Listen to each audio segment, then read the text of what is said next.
Welcome into First Take on a Friday, people. A feel-good Friday, for that matter. What up? Stephen A. Smith, Max Kellerman. What's going on, baby? How are you? Hey, you. How we doing? What's up? Molly. We good? Let's go. Let's get into it. It's Friday. Guess who's here? It's Friday. Actor Omar Epps. My brother. He's joining us next. He's a huge Cowboys fan. This is going to be fun. I just finished watching In Too Deep for the 10th time just the other day with him and my boy LL. Because LL, I don't know LL as well as I know him, but LL grew up 5 minutes away from me on Farmers Boulevard in Queens. Hollis. Farmers Boulevard. Hollis. Queens, the borough. He's got a new movie. I'm just saying. That comes out November 11th. We're going to talk to him all about that star-studded cast. Looking forward to it. But speaking of stars, Sunday in prime time, it's all about the rookies looking like vets. An NFC East battle when Carson, Wentz, and the Eagles face Dak Prescott in the Cowboys. Wentz has led his team to a 4-2 record and has the highest completion percentage against the blitz. Dak Prescott has the best total QBR at 84, while leading Dallas to a 5-1 record according to Elias. This is the only instance, listen to this, people, since the 1970 merger where combined rookie win percentage was 750 or better entering the matchup. Only time ever. We are witnessing history. Stephen A. Who's winning it? First of all, I didn't want to start out the show. I want to let America know that I'm very unhappy that I had to start out this show. Because obviously everybody knows how I feel about the Dallas Cowboys, and I can't wait for my man Omar to roll up here because this dude is one of the ultimate Cowboy fans. That's one of the things that makes me sick about him. Maybe the only thing that makes me sick about him, because I love the brother and I can't wait for him to come on. But I sit here today, Max Kellerman, annoyed at myself because I allowed you with your slick self to set me up. Because they said, hey, you know what, we got to start out the show. I mean, it's a big game this weekend. Who's going to win? And I scratched my head and I said, damn, I got to pick the Cowboys. I am so sick to my stomach that I have to do it, but it is necessary. How about them Cowboys? It is necessary. It's all right, though. They won't let me down. They'll mess up at the right time. It's just not the right time yet, and this is not going to be it. I'm looking at the Cowboys, a defense that's ranked 7th in the NFL, by the way, 16th in yards allowed, but 7th in points allowed, okay? They're 21 against the pass, which is not great, but just 10th against the rush, which is relatively decent. Here's why I'm rolling with the Cowboys. For basically 3 reasons. 1, your offensive line. 2, Ezekiel Elliott. Okay. And 3, I don't trust the Eagles' passing game at all. I think that Jordan Matthews is basically the weapon that Carson Wentz has available to him. I haven't been that impressed with Ryan Matthews, even though Doug Peterson says he's not going to bench him at all or anything like that. He hasn't been awful. He's fumbled the ball a few times, but he hasn't been awful. But I don't consider him a game changer. And I think because of the requisite weapons that the Eagles are lacking right now and the way that they have struggled offensively over the last couple of weeks, not to mention the fact that the game is in Dallas and Dallas had a bye week. I think all of that works in their favor. And so because of it, I think in Big D, in Dallas, Texas, in Arlington to be exact, in Jerry's billion-dollar playpen, I'm going to have to roll with the Cowboys. I think they're going to run the ball effectively, move the chains, but ultimately it's going to come down to Carson Wentz and the Philadelphia Eagles passing attack not being able to do but so much to beat this team. I'm picking the Cowboys to win this game. Eagles are going to win the game. First of all, it's an NFC East divisional rivalry game. And those are always tough and close. It's not going to be a blowout either way. We know it's going to be a tough, hard-fought game, shifts of momentum down the stretch. That's the way NFC East games always seem to go.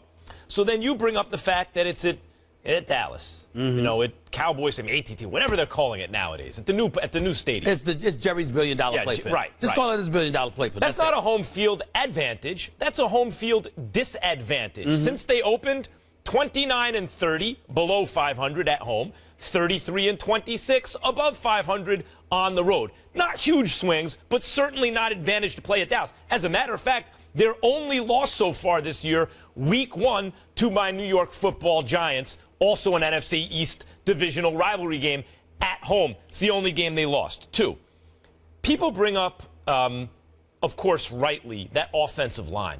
Because Dallas's success and Dak Prescott's success is predicated on the offensive line blocking, especially for the run, so they have a ball control offense. And the Eagles are the 10th worst. They allow the 10th most yards per rush in the league. You know, on the ground, they're not great. They're not going to stop the Cowboys from running. The Cowboys will control the clock. That doesn't mean they're going to win.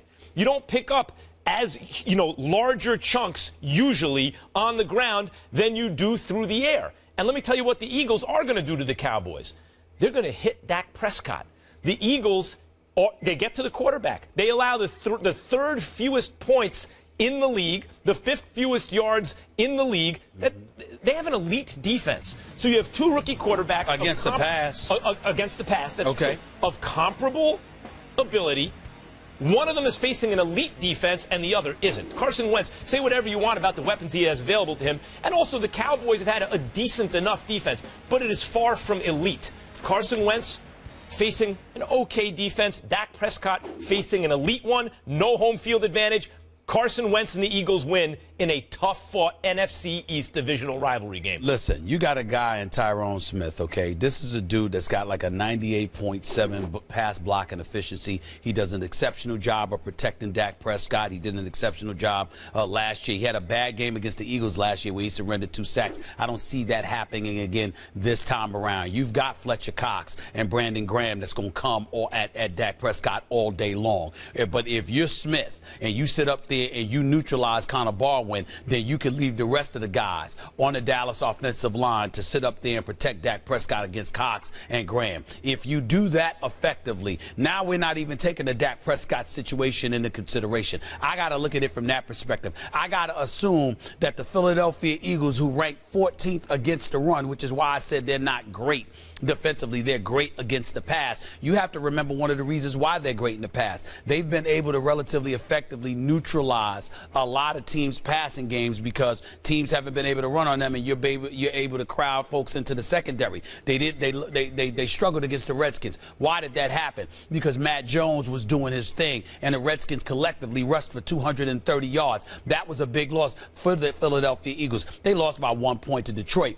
They got smacked around a little bit against the Redskins. That was the reason why. If you're the Dallas Cowboys, what you do is you emulate that formula. What you do is say, excuse me, Matt Jones ain't no damn Ezekiel Elliott. He damn sure ain't the combination of Ezekiel Elliott and Alfred Morris. He damn sure ain't the combination of those 2 individuals with this offensive line, because the Redskins' offensive line, albeit having played better this year, is certainly not Dallas's offensive line. And so if you're the Philadelphia Eagles, you've got to crowd the line of scrimmage to try to neutralize them. You're going to try to force Dak Prescott to beat you, but then all of a sudden I'm hearing Des Bryant is coming back this weekend. Okay, and oh, by the way, I'm assuming that Cole Beasley and Jason Witten will utilize in terms of Dak Prescott thrown in the middle of the season, but he hasn't been doing that. Des Bryant, by the way, I think Des Bryant is still a top 5 receiver. I just believe that. We don't have evidence of it this year, and A.J. Green is certainly in the top 5, if not top 3. I think he's kind of leapfrogged some guys in a lot of people's estimation. But Des Bryant is a fantastic receiver. Adding a piece like that to a formula that's working doesn't always work right away. Over the long run, of course, it helps. But first game back, especially since Dak doesn't have the pressure so far to get Des the ball, he can spread it around. He develops rapport with Beasley, Williams, Witten, whoever. Suddenly you get a guy who's going to want the ball, who you need to target a little bit more, who may be more of a downfield threat. That doesn't always work game 1 to your advantage. And Dak, although he threw an interception last game, still has some regressing to the mean to do. I know the offense is designed in such a way that it's not a high risk for turnovers, for interceptions from Dak. And Dak is also, let's also credit him, he's executed the game plan. He's a smart quarterback. You can see it from the preseason. He's just good. But still, he's not going to go through the season with an 8-to-1 or 10-to-1 touchdown to interception ratio. He's going to get turned over. He's going to turn the ball over sometimes. I think this is a likely week. At home, as I said, where they don't have a huge advantage against an elite defense. Time for Dak to throw another interception, or maybe 2, which in a game like this will make the difference. I would just feel a lot better if I believed the Dallas Cowboys could, if I believe the Dallas Cowboys would not be able to run on the Eagles. I suspect they will be able to. They will. I mean, and that's my issue. If you can run on the Philadelphia Eagles, you can take them. They obviously have upgraded defensively since the absence of, since the exodus of Chip Kelly. We understand that because we all understand that Chip Kelly didn't give a damn about defense. He gave a damn about his offense, and he threw his defense to the wolves because time of possession obviously was flagrantly bad for the Philadelphia Eagles last year in terms of the quickened pace, you know, how fast his offense moved. He gave no regard whatsoever to the conditioning and the legs of the defense, and they suffered miserably because of it last year. This year with Jim Schwartz, they're obviously significantly different along with Doug Peterson. But you're going to have to be able, in order to beat the Dallas Cowboys, you're going to have to be able to move the football. You're going to have to be able to move the chains. You're going to have to keep their offense off the field.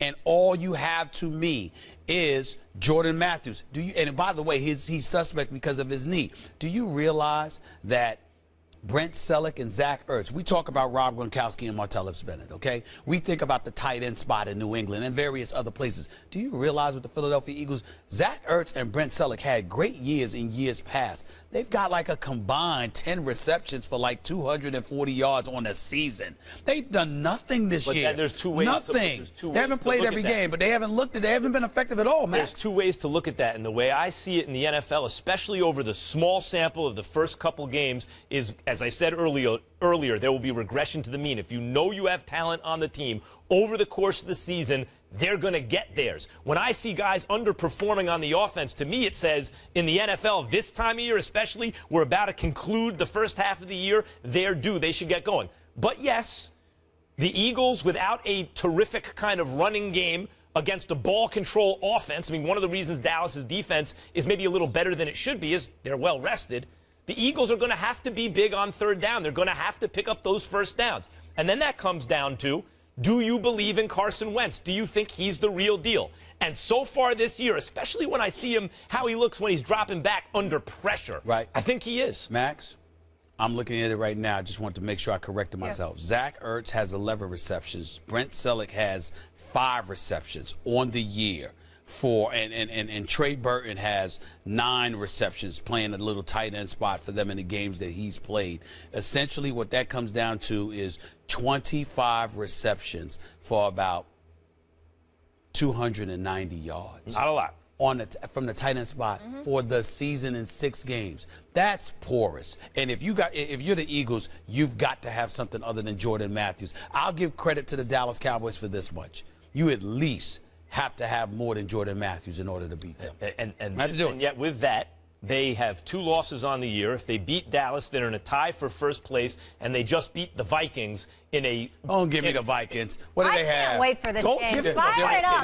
There was no Adrian Peterson. Stephon Diggs was coming off his injury. There is no Adrian Peterson. I'm trying to tell you that. All right, lovelies, we got to move on. We're all in a good mood. It's Friday. We want you guys to weigh in on Twitter. Which quarterback will have the better game on Sunday night, Dak Prescott or Carson Wentz? We'll share those results a little later in the show. But speaking of marquee matchups, Game 3, the World Series is shifting to a National League park, and despite calls for him to start in left field to keep his bat in the lineup full-time, Cubs slugger Kyle Schwarber won't play because doctors said it was too soon. Schwarber, in a surgically repaired left knee, had been cleared to hit and run the bases 10 days ago, but not do any lateral running needed to play the outfield. The Indians, on the other hand, have Carlos Santana, who the team's DH in left field for Game 1. Santana hasn't played any games in left field since 2012, and that was only 4 innings. So the question we ask is, should the National League adopt the DH?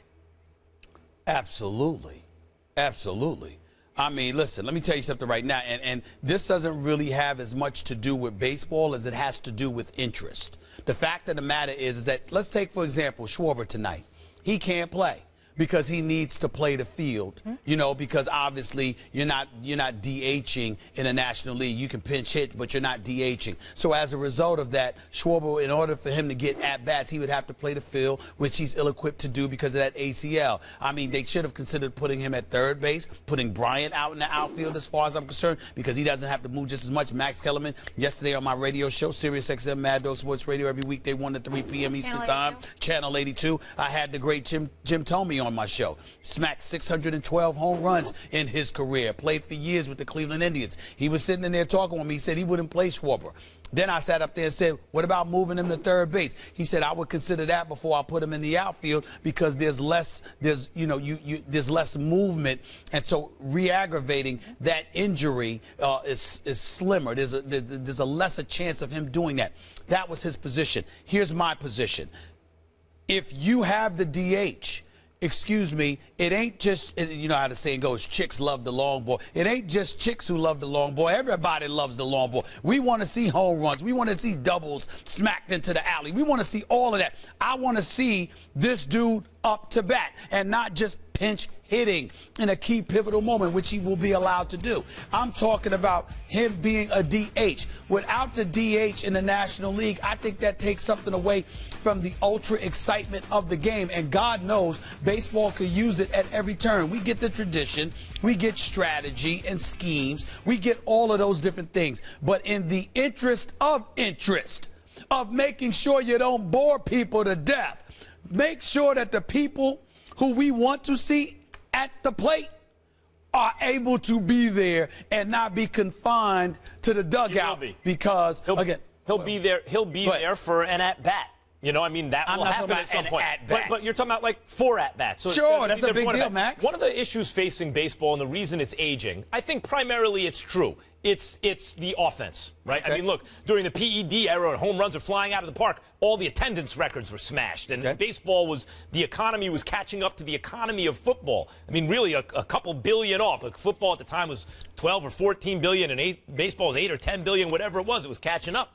Okay. And since the offense went away, it's back a little bit, but not nearly to the levels it was. Interest has waned, yes. But also, in a broader sense, the general trend in this country, you know, where America used to be the national pastime, the general trend is football and basketball get increasingly popular, and baseball gets increasingly marginalized. And I believe that's because baseball is intrinsically less athletic than those other sports. There's less athleticism on display, which is why my favorite highlight shows are always back in the day. This week in baseball, I didn't care who hit the home run. They all looked the same. It was Ozzie Smith grabbing the ball at shortstop, making an incredible play. Omar Vizquel later on, because that displays athletic ability. And what the DH does is reward less athleticism. The reason he can't play is because I'm fine with not having a DH. Is injury. Just like Adrian Peterson can't play for injury. You don't get to see him a couple times a game because guess what? That sport requires athletic ability and the injury has robbed him of it, just like it has Schwarber. Allow me to interject. You said it's injury and that's it and you just have to accept it. Adrian Peterson plays for the most popular sport in America. Right. Schwarber is playing for a sport that clearly has dissipated in terms of interest. That's one difference. Point number one. Point number two, I don't care who you are. Yes, you might appreciate athleticism or what have you, but everyone loves to see the long ball. If you could smack homers out of the park, what helped resurrect the sport of baseball after the cancellation of the 1994 World Series? You and I both know. Steroids and human growth hormone. Well, you could say that, but what I'm saying is it was elevated and illuminated. McGuire and Sosa. I'm saying through the home runs. Right. Through the home runs. If they weren't smacking home runs, we may not have paid attention to the whole steroids thing. Let's keep that in mind. It was of course, but that led to the home run. I'm saying, I get it. I'm not disputing that. I'm just saying the fact that we saw those balls flying out of the park re-elevated a level of interest in this sport of baseball. So all I'm saying to you is this. If we understand that, then we have to understand when you got a kid that can bring that kind of interest to the table. I'm just I